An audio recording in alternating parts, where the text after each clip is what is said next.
As Premier Higgs and I were discussing earlier, the main focus on this election has been, let's say it together, the carbon tax. Axe that tax. I think if we took a shot every time that issue was mentioned, we'd be dead from alcohol poisoning within the first week. Some social issues were brought up, like abortion in Quebec and on the campaign trail to both the Liberal and the Conservative leader. Here's what they had to say. Question about the local candidate here in St. Catharines and his work with the abortion, anti-abortion folks in Florida. It was he called it the most important experience in his pro-life journey. And the Genocide Awareness Project graphically compared the victims of abortion to victims of other atrocities such as Jews in the Holocaust. Part of the platform or part of the party policy is to allow a free vote in the Commons when there's enough interest in it. Is that something you're willing to promise him? I can guarantee you there will be no laws restricting abortion passed when I'm Prime Minister.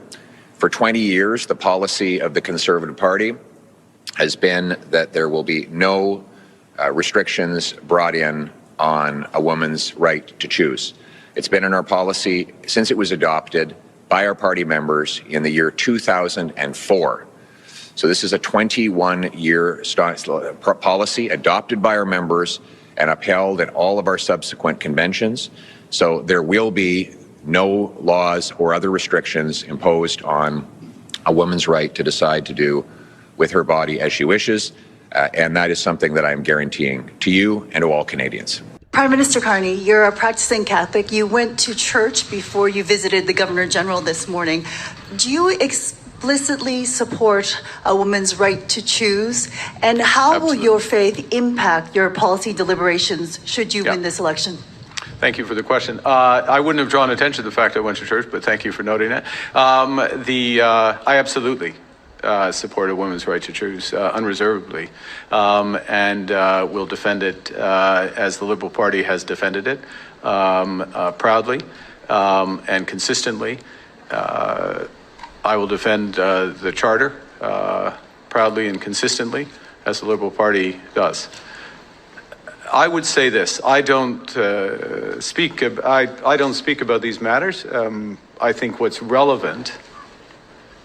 When I say matters, my personal faith or spirituality, but I'll say what's relevant is that it informs my sense of responsibility and service.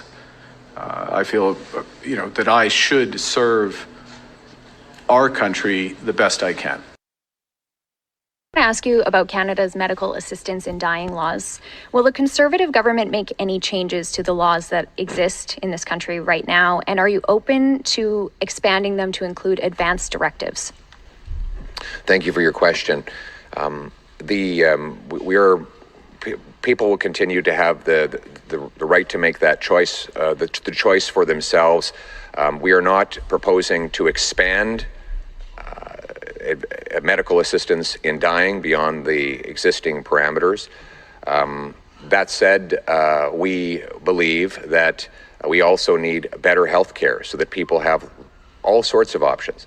For example, we've announced that we're going to be bringing in a blue seal that will allow us to license the 20,000 immigrant doctors and 32,000 immigrant nurses who are already qualified but not able to practice.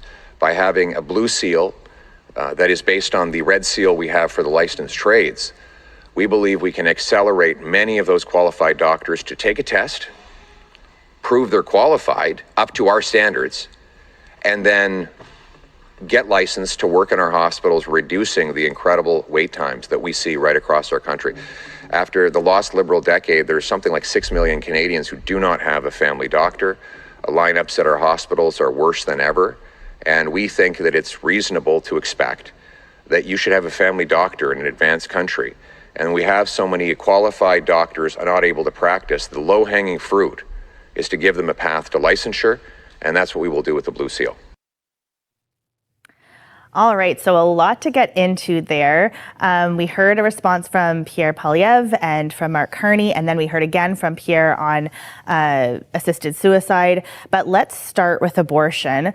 I mean, there's just so much to say. There was also some other videos that came out, one specifically with his interview with Jasmine Lane, who is a conservative podcaster.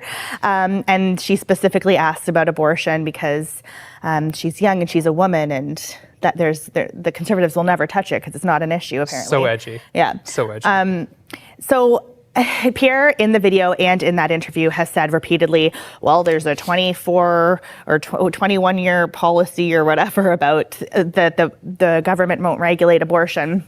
Was that a good Pierre impression, by the way? You needed the super tight shirt or the glasses, one of the two. So he continuously zones in on this one line of the policy declaration and literally ignores the several other policies that are pro-life, like the Conservative Party condemns sex-selective abortion, and they won't fund abortion overseas, and just plenty of others. Research using embryos, support for legislation making it a separate crime to kill or injure an unborn violent crime, and very importantly, support for conscience rights for medical professionals. Right, and free votes. So in some of the clips, he said that like our government will never pass laws to restrict a woman's right to choose. That's in the policy handbook. It's not. And then he says, it just won't happen. So he's guaranteeing that it won't happen. So what does that mean? Does that mean that MPs won't have free votes, or does it mean he just thinks that it hasn't so far, so it won't? Well, if he's prime minister, that's a good question. And he's been asked that, and then he completely diverted the response. So we actually don't have a response about that. So, I mean, what do you guys think about this? Like, it's the first time, actually, that a specifically pro-abortion line or policy has been in an election platform for the Conservatives. Yes. So there's a couple of things there. Not to kind of rebut people's nostalgia, because I like a lot of things about Stephen Harper as well, and don't we all miss him after 10 years of Trudeau? But to a degree, I think Pierre Poilievre's policy is a continuation of the Harper policy. We ask, well, what would happen if the majority of MPs were pro-life, or scratch that? Just the majority of them wanted to condemn sex-selective abortion, or, wanted to vote for the kind of pro-life law that has majority Canadian support. Well, we remember what Harper did with the motion on sex-selective abortion, right? He worked behind the scenes to kill it before it could come to the floor. Kill it. So there's a lot of ways that a prime minister can prevent things from happening, short of banning a free vote. You can just make sure the vote doesn't happen to begin with. And you'll recall too, when Stephen Harper needed to respond to something else, I think probably the most egregious moment of his premiership was when it was Pat Maloney, our friend who runs the blog Run With Life, which basically just publishes all the results of her freedom of access to information requests to the government. And she was the first one who really kind of broke the story that babies were being born alive and left to die in Canada. The number at the time, I believe, was 391. She's been publishing updated results ever since. And two members of Parliament called on the RCMP to investigate this, because these were babies that had been born alive. And so they wanted the RCMP to determine the manner of their death to see if something criminal had taken place. And I'll never forget it. Stephen Harper stood up in the House of Commons, and what he said was, we recognize that abortion is legal in this country, and that's the way it'll stay, and he sat back down. Basically taking these examples of babies dying not in abortion and kind of pushing them under the mantle of abortion and just leaving it right there. So I think that's probably what Pierre meant. One of the things that is frustrating for social conservatives who recognize the need to work inside the Overton window in politics is that the Conservative Party handbook is substantially more pro-life and in some cases explicitly anti-abortion than the Liberal Party handbook is. And those policies are the result of very hard work from pro-lifers trying to get the best life-affirming policies possible. And Pierre Poilievre explicitly campaigns on abortion, and he never mentions the other policies, which basically means that he's embarrassed of them. And to the most disappointing aspect of this campaign, and I know it's not popular to talk about what you're disappointed in with the party that, the vast majority of people, obviously, especially watching, hope will win. But when the United Nations came out and condemned Canada's assisted suicide regime. Very recently, this was in March. And they actually, the Canadian government went and they actually defended their policy to the UN, the Committee on the Rights of People with Disabilities. And they basically said, how is this not state-sponsored eugenics? That's not my phrase, writing a column. That was the phrase of the UN looking at what Canada's doing. And then they issued a report telling them not to proceed with advanced directives, not to expand medical aid in dying to people suffering with mental illness, to basically abolish Track 2 MAID entirely.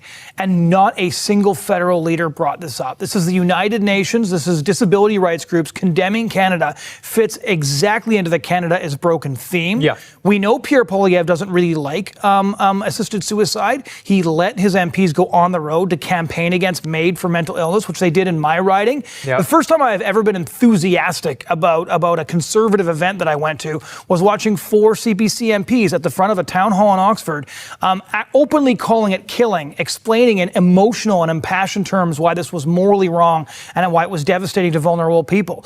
Like leaving there, I said to my wife, like, this is one of the first times I've ever been somewhere where like this, the language is the language of moral clarity. The language is the language of outrage. Like, it turns out they really can hit all the right notes because they do feel that way when they're unmuzzled. Nobody talked about it. And I thought that was pretty devastating, considering the fact that we know it takes three to 4 years to get a psychiatrist. We know that people die on the waiting list for a psychiatrist all the time. 60,000 people have died at the end of a needle, and the Conservative Party already supports limiting eligibility, and the UN dropped them the issue right to their lap. The party goes beyond that. The party goes beyond not just or being against the expansion of the criteria for assisted suicide in Canada. It explicitly states in the Conservative Party of Canada policy handbook that the Conservative Party of Canada is against assisted suicide, period. Yeah. Done. Writ large, the whole thing. In addition to that, they are also against the expansion of assisted suicide. Now, one problem that the Conservative Party has, unfortunately, is that not the entirety of caucus is united on that. So recently, within the last couple of years, and our friend Amanda Ackman would be able to speak to this more than I can, but there have been court cases coming out of Quebec, out of the lower courts, where they read into the charter a right to assisted suicide, not only for what exists right now, which is of course beyond what the Supreme Court had ruled in the Carter decision in 2014, but also expanding it for advanced care directives, beyond or to those with mental health challenges, but also minors. And to me, when I hear that from different Conservative MPs, that the entirety of the Conservative caucus is not united on those issues, that really concerns me. And then you see that when Pierre Poilievre is asked about it, then he says, oh, you know, it's a right and we'll keep it as a right. You know, I have prepared here some notes in regards of differentiation between the two leaders. Because when you look at it, it's really, this is the problem, I think, for the Conservatives. And we're about to see, I mean, polls literally just closed this minute in right across the country, everywhere except for basically BC. So we're going to get results soon. But I think one of the problems that, not just in this campaign, but in lots of campaigns that the Conservatives had, is differentiating themselves from the Liberals, in particular this time with Mark Carney, because he's very much seen, whether it's true or not, but he is seen by a lot of Canadians as kind of a middle-of-the-road centrist. And he's not.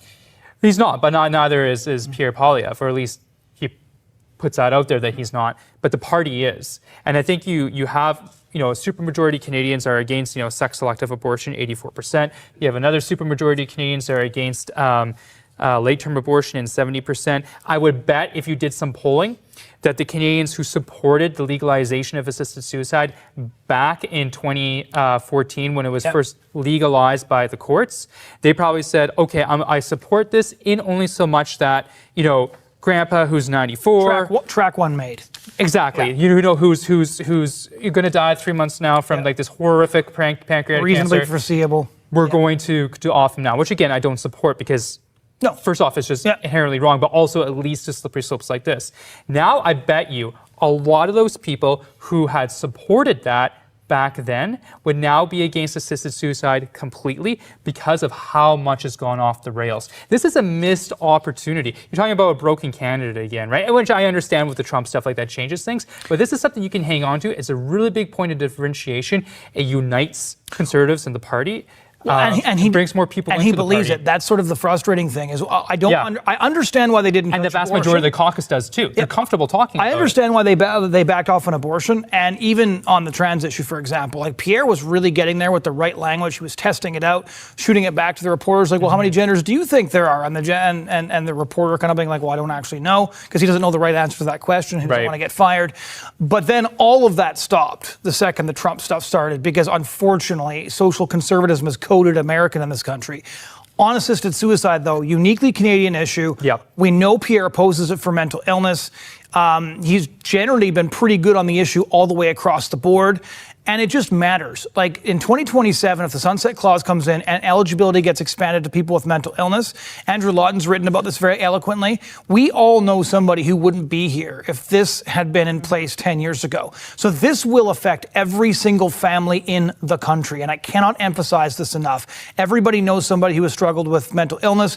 Everybody knows somebody who has experienced suicidal ideation. If you think the horror stories that have made us kind of the canary in the coal mine for the Western world make us look bad now, with the Toronto Star referring to, Hunger Games style social Darwinism, and the Spectator saying, why is Canada killing its poor? If you think those stories were bad, the stories when we permit people to kill themselves solely based on mental illness are going to be horrifying, and they're going to be incessant, because you cannot get good care in this country. And I also want to bring it back to the abortion issue specifically, that he continuously quotes that one line in the policy handbook saying that the Conservative government won't pass laws to regulate abortion. I do want to point out that that's not even a popular policy within the Conservative movement. And we tested this theory because in 2018 in Halifax at convention, was it 2018? No. 2018, August 2018. In Halifax, there was actually a policy that got put to the floor at the convention in the breakout room, and then in the main room, that we voted to remove that policy. And it was very quiet. They allowed an extra speaker on both sides, which they don't normally do. And it was a big point of contention at that convention. And that policy to remove it narrowly got defeated by a vote of 47% to 53%. Yep. So roughly half of, and that was like one of the biggest conventions ever in the Conservative. Yeah, the problem with that convention, not the problem, but the way it works is that for the Conservative Party of Canada, in order to pass a policy at the plenary session, you need a double majority. So you need a majority of the delegates from a majority of the provinces and territories, and then a majority of the delegates, period. So the first majority that you first have to meet is a majority of the provinces and territories, and we barely didn't meet that majority. We knew what the popular vote was, but we didn't get to see what, it was reversed. We barely lost the popular vote, and we knew that, but we did think that we had the second majority of the provinces and territories on board. So it's at best a divided issue, at best, but probably in terms of the party getting rid of that issue, period, it would probably be united by everyone, because it helps unite the party.